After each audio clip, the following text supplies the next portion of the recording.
Absolutely, Mike. Take a look. Live pictures coming in. We do have a police chase in the Dallas-Fort Worth Metroplex.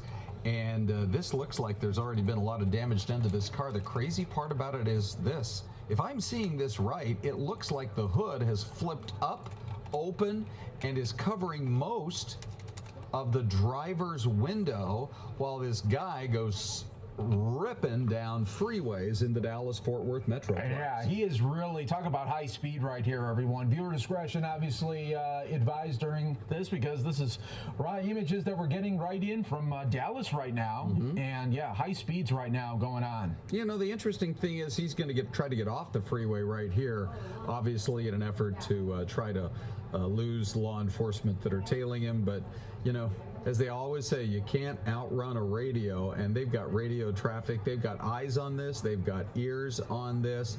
And you'll see here, I think, in just a moment, as he's swerving around traffic, there's a police officer who is in hot pursuit of him right in that area. Not sure if there was an officer that tried to lay down the spike strips right there. It sort of looked like it. Wow, he's really picking up now. Boy, he is going fast. I mean, it's difficult to estimate until he goes by somebody who's operating at a normal highway speed. But, Mike, you've got to believe he's 20, 30, 40 miles an hour over the speed limit as he travels right now. And that whole hood is gone. That's the crazy part. I mean, it's flipped open on him.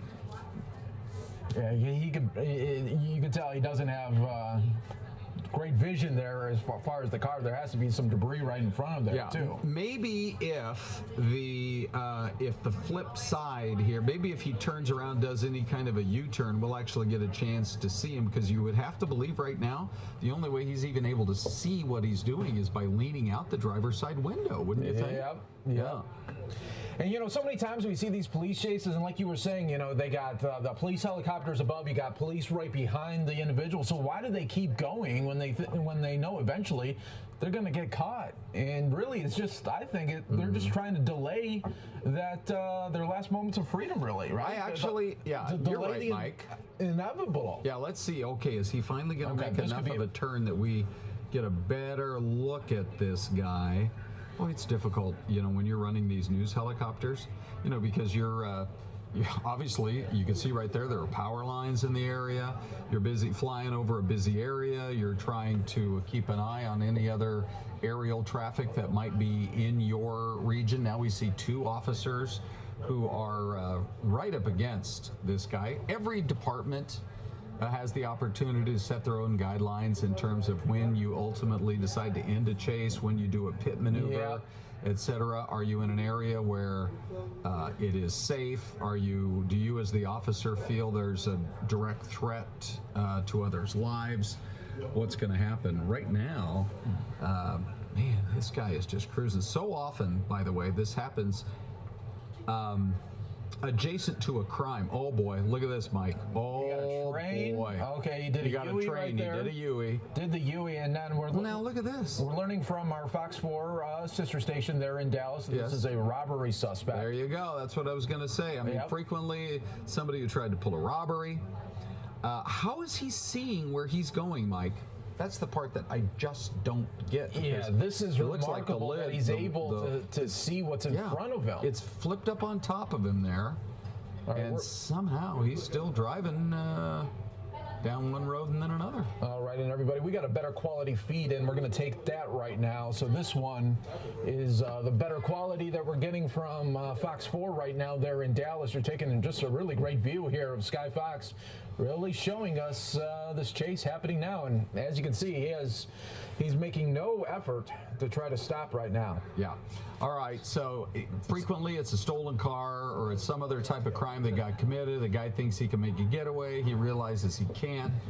And the smartest thing this guy could do right now would be to put the brakes on, get out of the vehicle, put his hands up, comply with officers' commands, and bring this whole thing to a conclusion. It looks like he's gotten off the freeway now, is in a little bit more of a rural area there in Tarrant County. And this could be more of an opportunity now for the police if they have an opportunity to go ahead and try to get a pit maneuver in. I know, you want to see that kind of thing. You don't want to do it on the highway. That's too risky. Yep.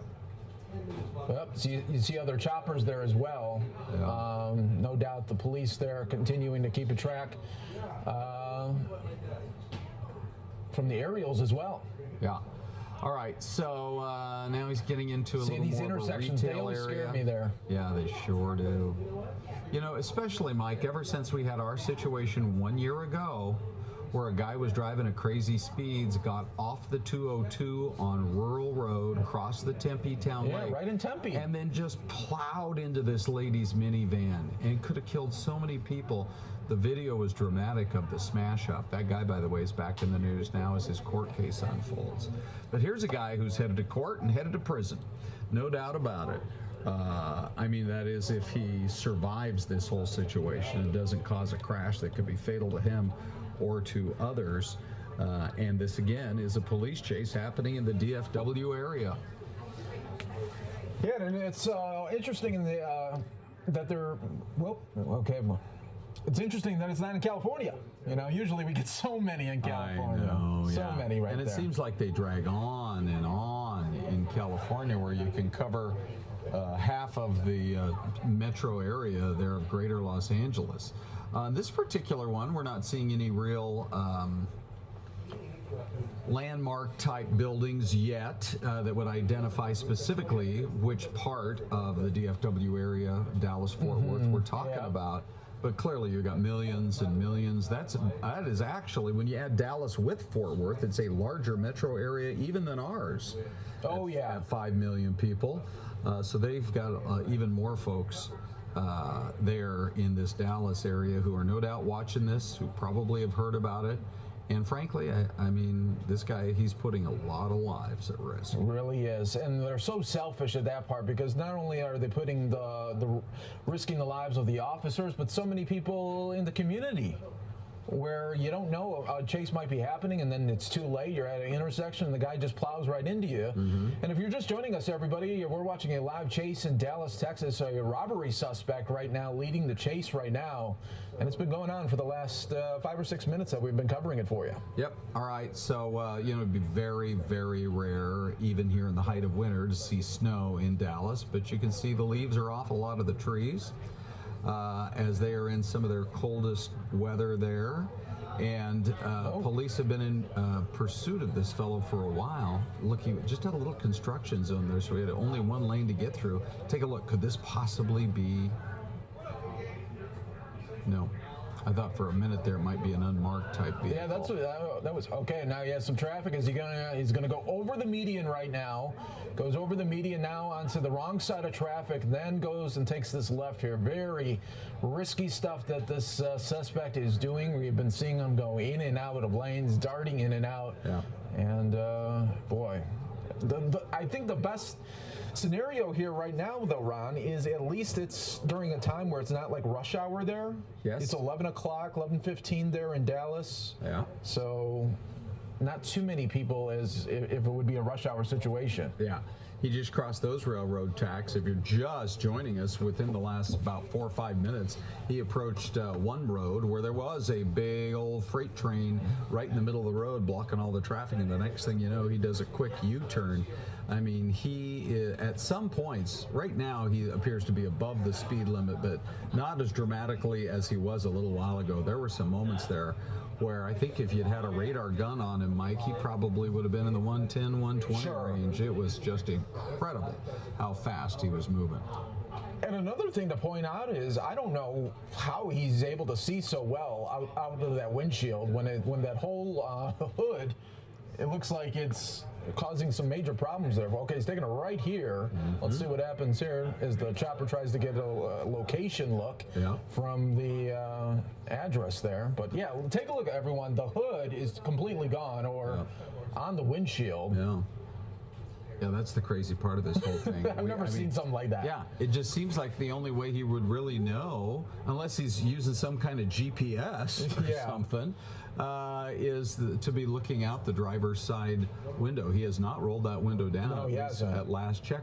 Right now it looks like he... Okay, is he going to... He might be... Okay. There you go. Oh, he let somebody out. And and he's getting out too. Right, three people in all. Out. 3 people out, everybody. Viewer discretion heavily advised, everyone. as now they're going through a wooded area here in the backyard of looks like a residence. You had 3 people get out there, Ron, right? Yep, right. And so you got one guy. I don't know how these guys think they can outrun an officer. I mean, have you seen most police officers? When it comes, look at this guy. Yeah, there it is. Yeah, this guy. Up. What did he have? 200 yards in him before he collapsed. Sure. I see plenty of law enforcement officials at the gym, and these guys are in very good shape, and they take it personally that they're going to stay in very good shape.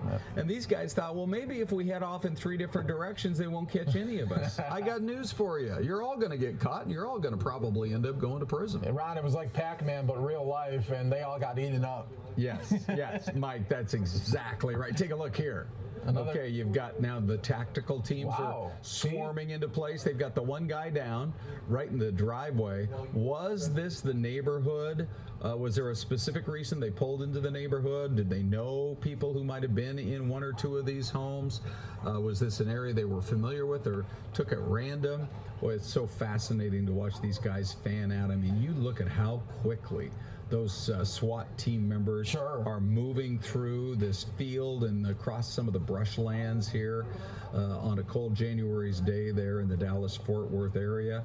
Man, they have moved. They really are. I mean, look at that. They got the canine there. They got the tactical resources as well. And looks like they still just need that one more person outstanding at this moment. Mm-hmm.